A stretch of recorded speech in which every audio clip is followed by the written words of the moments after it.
ॐ नमो भगवते वासुदेवाय। नारायणं नमस्तुत्यं नरं चैव नरोत्तमं देवीं सरस्वतीं व्यास ततो जयमुदीरयेत्। मूकं करोति वाचालं पङ्गुलङ्घायते गिरिं यत्कृपातमहं वन्दे परमानन्दमाधव। सप्तम अध्याय। एमन्ते शुक मुखु शुणी शौनक आदि सर्वमुनि सुत मुनिंक मुख चाहि पुणी पुच्छन्ति भाव बहि।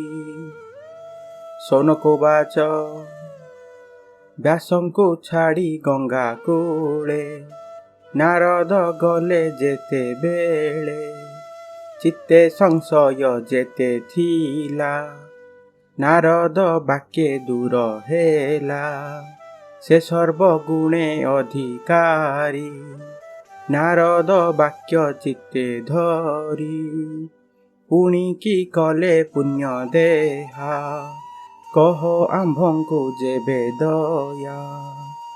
एमन्ते मुनिंक प्रसन्ने कृष्ण महिमा शुणी कर्णे सुत कहन्ति तोष चित्ते मुनि जनंकर अग्रते।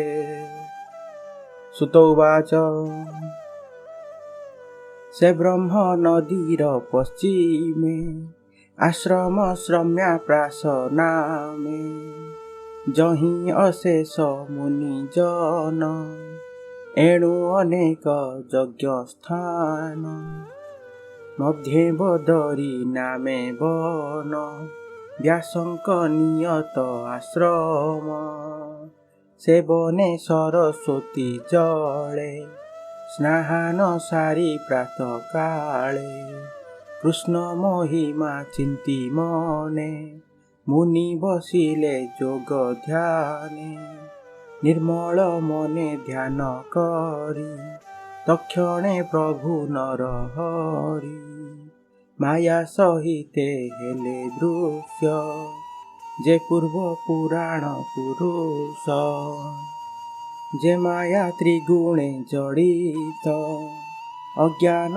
पथे मोहग्रस्त असत्य सत्य प्राणे मणे आत्मार गति न प्रमाणे तेणु से जन्मादि अनर्थ जीवकु हुई प्राप्त ताहाकु उद्धारिबा अर्थे कृष्ण भक्ति जोग पथे रचिले भागवत वाणी ए जीव तरे जाहा शुणी भक्ति लभे कृष्ण पादे न पड़े शोक मोह बाधे। संहिता छले हरि वाणी सुक मुनि की घरे आनी स्वभावे तांक निज सुत हर से देले भागवत बसे से गोविंद प्रसन्ने माया न लागे तांक मने। एमन्ते सुत प्रश्न शुणी मुनि सकले मने गुणी मने संशय खेद बही कहन्ति सुत मुख चाहि। शौनकोवाच माया न लागे जार चित्ते कि प्रयोजन तार ग्रंथे सुख स्वभावे आत्मा राम ताहांक ग्रंथे किबा श्रम काहार अर्थे व्यास सुत अभ्यास कले भागवत निर्लेप जोगी से जुगते संशय लागे आम्भ चित्ते शुणी संशय मुनि कथा कहन्ति सुत ब्रह्मवेत्ता।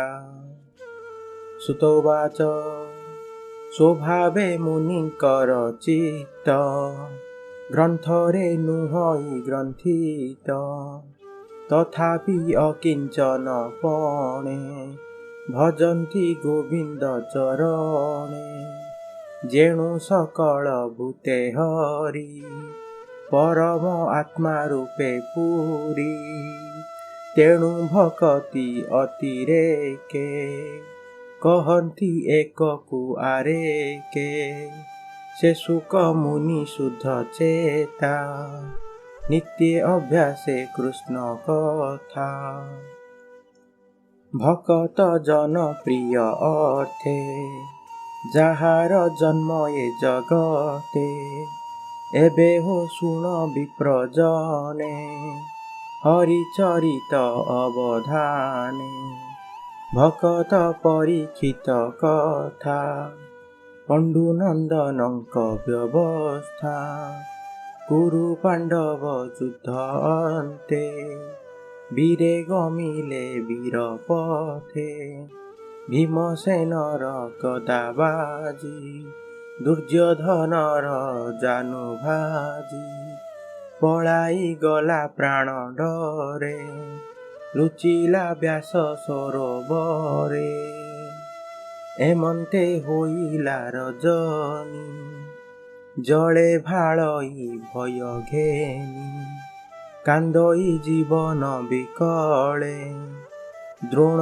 नंदन देखी कूले बोलोई राजा मुख चाही मोते जे न बरिलु तुही युद्धे सकल वीर मारी ए भूमि अपाण्डवा करी तोते बसान्ति राजकूले अखण्ड अवनी मण्डले शुणी बोलोई नृपवर एबे हो अपाण्डवा कर एबे बरिली सेनापति हेडो तु मोहर दुर्गति एमंत कही अंध बला ताहार हस्ते जल देला द्रोण कुमार बेगे उठी धनु धइला दृढ़ मुष्टि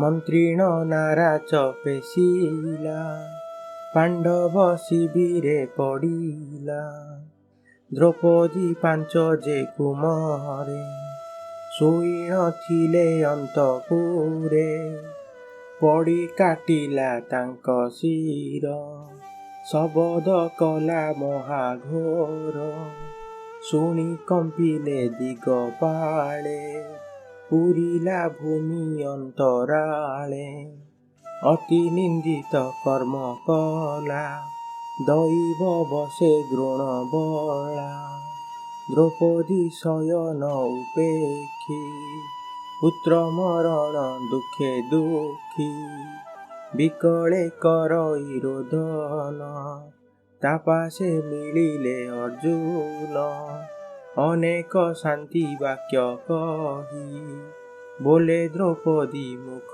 चाही द्रोण कुमार शिरे बाणे काटी स्थापिबी तो चरणे तेबे हरिबी तोर शोक तू एबे स्थिर चित्ते देख से ब्रह्म बंधु आतताई ताहार बधे दोष नाही एमन्ते मधुर बचने शांति कराई तार मने जार सारथी भगवान केतारे करे अपमान गांडीव धनु धरी हस्ते बसिला कपि ध्वज रथे बेगे धाइला सज होई देवे गगने छंती चाही अर्जुन देखी द्रोण बला कातरे हृदय कंपिला बालक बधे छन्न मने पलाई जीवन रक्षणे बेगे पलाई भूमि गते पशिला गहन बनस्ते पुणी पलाई घोर बने ଅନ୍ଧକ ରୁଦ୍ର ଡରେ ଯେହ୍ନେ, ତାରେ ରକ୍ଷକ କେହି ନାହିଁ। ଶ୍ରମେଣ ଅଶ୍ୱ ନ ଚଳଇ, ପ୍ରାଣ ରକ୍ଷଣେ ଦ୍ରୋଣ ସୁତ। ମନେ ସୁମରି ବ୍ରହ୍ମ ଅସ୍ତ୍ର, ତକ୍ଷଣେ ଜଳେ ସ୍ନାନ କରି।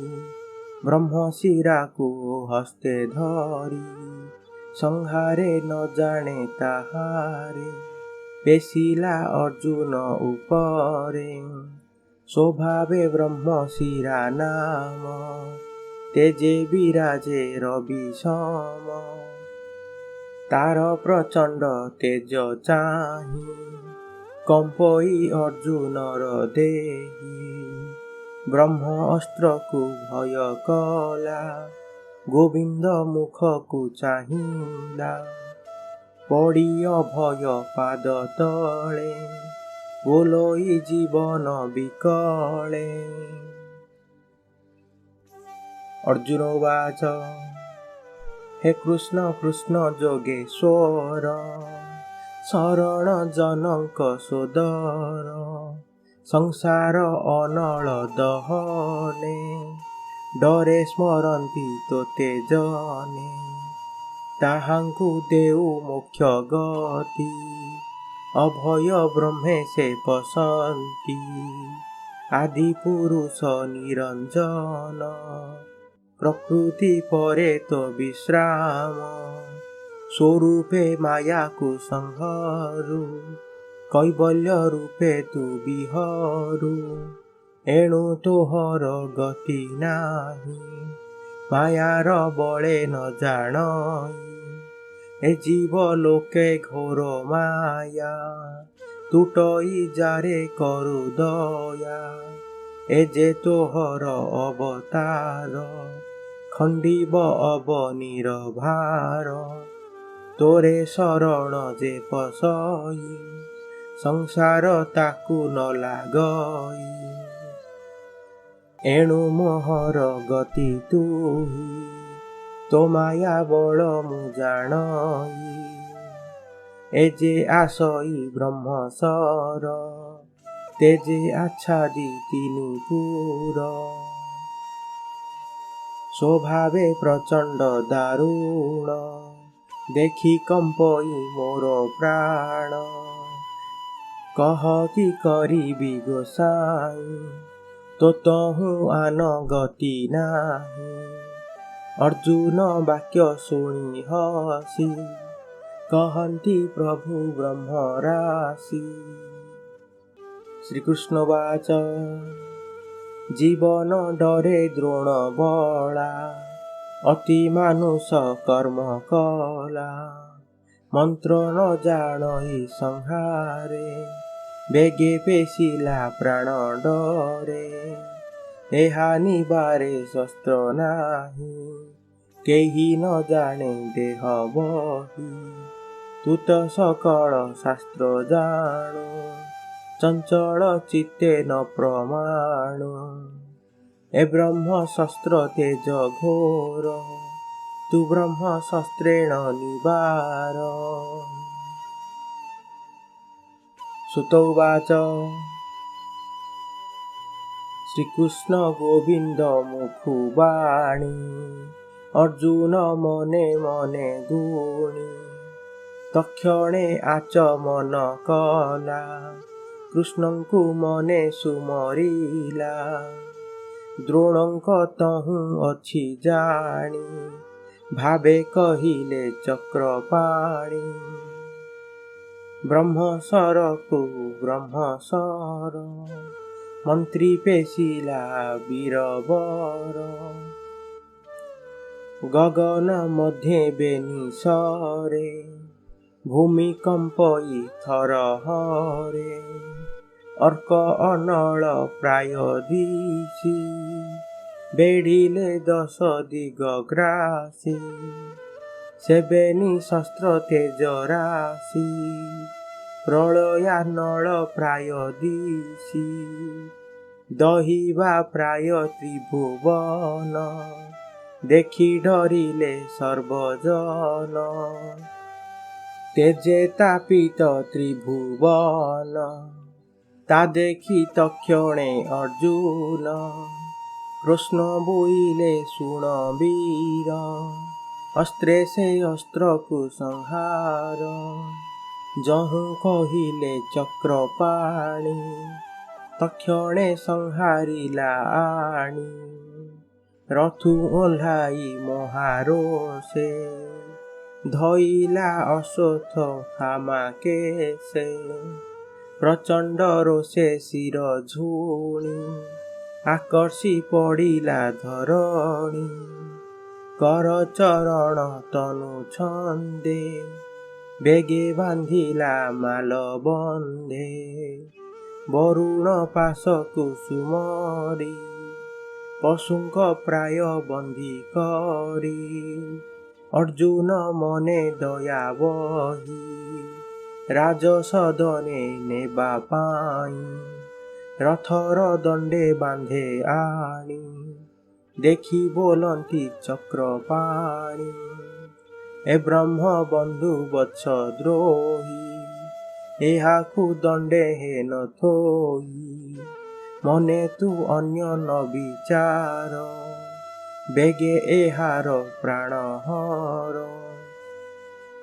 ନିର୍ଦ୍ଦୋଷ ବାଳକ ଶୟନେ, ଥିଲେ ଯେ ନିଦ୍ରିତ ଲୋଚନେ। ଏ ନାଶ କଲା ତାଙ୍କ ପ୍ରାଣ, ଏବେ କହିବା ପାର୍ଥ ଶୁଣ। ମତ୍ତ ପ୍ରମତ୍ତ ଉନ୍ମତ୍ତ, ବାଳ ବନିତା ନିଦ୍ରାଗତ। ଶରଣାଗତ ରଥହୀନ, ସଙ୍କଟେ ଦେଖି ପୂଜନ। ଏହାଙ୍କୁ ବୋଧ ଯେ କରନ୍ତି, ଜୀବନ ଥାଉଁ ସେ ମରନ୍ତି। ପର ଜୀବନ ମାରି ଆଣି, ଆତ୍ମାକୁ ପୋଷନ୍ତି ଯେ ପ୍ରାଣୀ। ତାଙ୍କୁ ମାରନ୍ତେ ବହୁ ପୁଣ୍ୟ, ବେଦେ କହନ୍ତି ବିପ୍ରଜନ।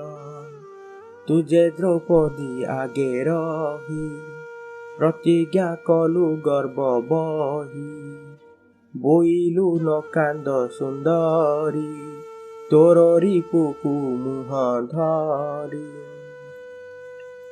ତାହାର ଶିର କାଟି ବେଗେ, ସ୍ଥାପିବି ତୋର ପାଦ ଯୁଗେ। ମୁହିଁ ଯେ ଶୁଣିଅଛି ଏହା, ଏବେ ରଖିଲୁ କରି ଦୟା। ବେଗେ ଏହାର ପ୍ରାଣହର, ନିମିଷେ ବିଳମ୍ବ ନ କର।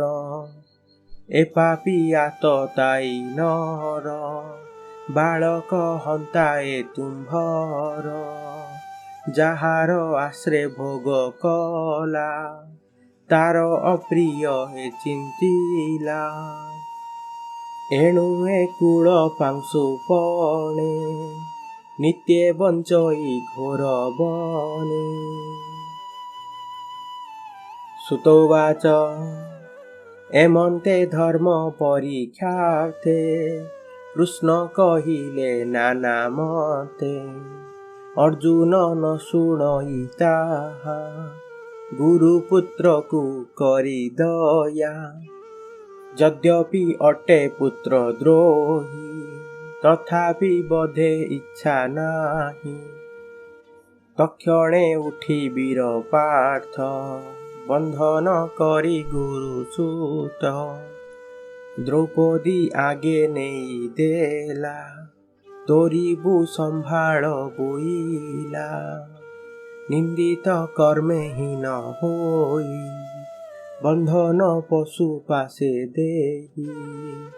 ଦ୍ରୌପଦୀ ତାର ରୂପ ଚାହିଁ, ତକ୍ଷଣେ ଚିତ୍ତେ ଦୟା ବହି।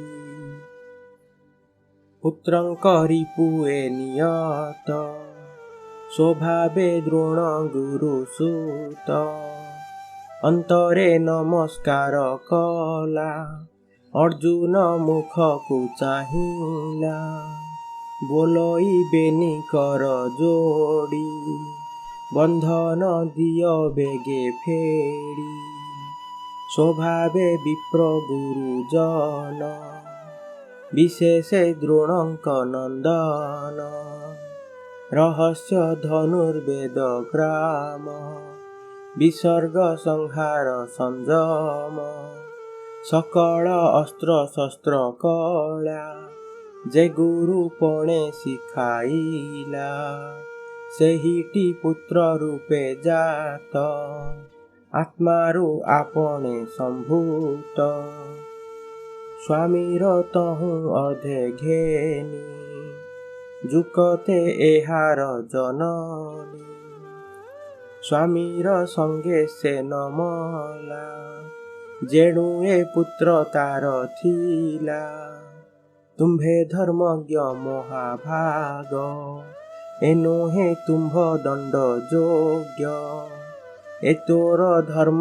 गुरुकुल एहाकु भले प्रतिपाल एहार गौतमी माता सुपुण्यवती पतिव्रता रोदन न करु से शोके मोहर प्राये पुत्र दुखे क्षत्रिय जेबे मूढ़पणे कोप संपादे विप्रगणे से कोपे निज कुल दहे एणु के विप्र मन्यो सहे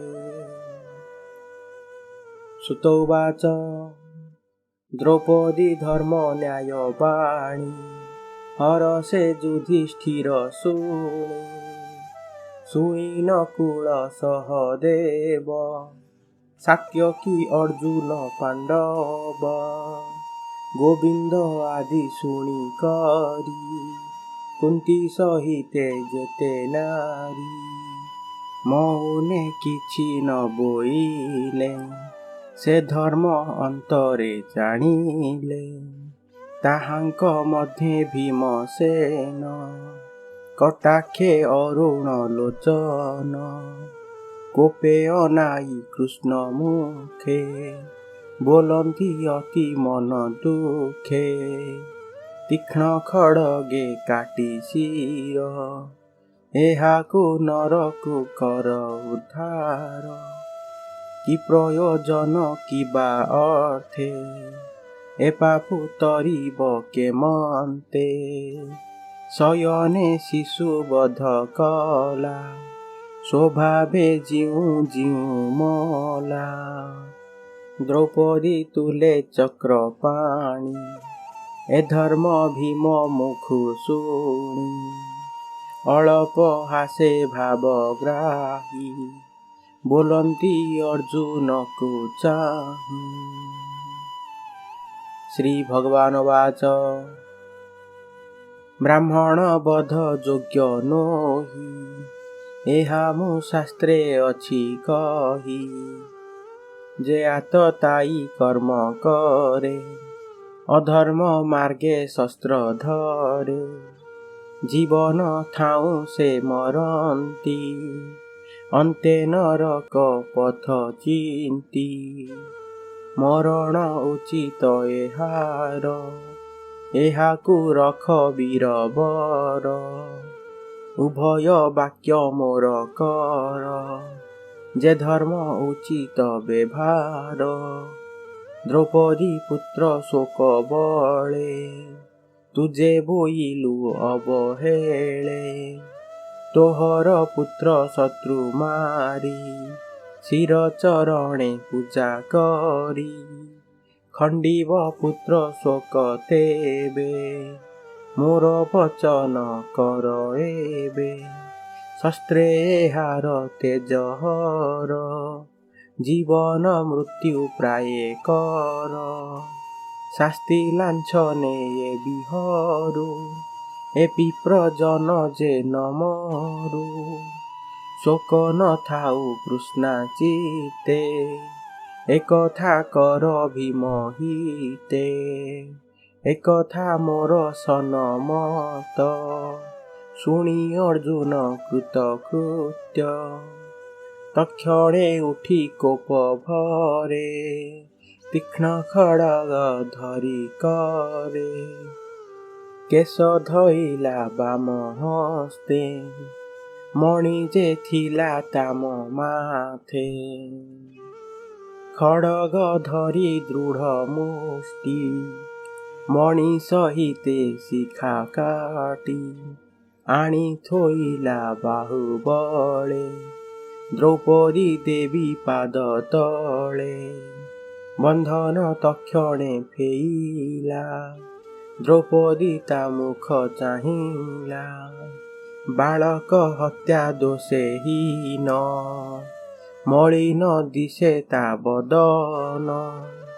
ମଣିହରଣେ ତେଜ ଗଲା, ନଗରୁ ବେଗେ ପଳାଇଲା। କେଶବ ପନ ଧନ ହରି, ତାହାକୁ ରାଜ୍ୟୁ ଦୂର କରି। ବ୍ରାହ୍ମଣ ଦଣ୍ଡ ଏହି ମତେ, ମରଣ ଲଭଇ ଜୀବନ୍ତେ। ଦ୍ରୋଣକୁ ମରେ ଶାସ୍ତି ଦେଇ, ଜ୍ଞାତି ବାନ୍ଧବେ ରୁଣ୍ଡ ହୋଇ। ସର୍ବେ ଆତୁର ପୁତ୍ର ଶୋକେ, ବାଳକ ଘେନି ଏକେ ଏକେ। ଦହନ କଲେ ଦୁଃଖ ମନେ, ଏବେ ହୋ ଶୁଣ ମୁନି ଜନେ। ସୁଜନ ହିତେ ଭାଗବତ, ଭିଆଇ ରସମୟ ଗୀତ। ପ୍ରଥମ ସ୍କନ୍ଧେ ହରିବାଣୀ, ଶୁଣି ସଂସାରୁ ତର ପ୍ରାଣୀ। ଅମୃତ ଶ୍ରୀକୃଷ୍ଣ ରଚିତ, କହଇ ଦାସ ଜଗନ୍ନାଥ।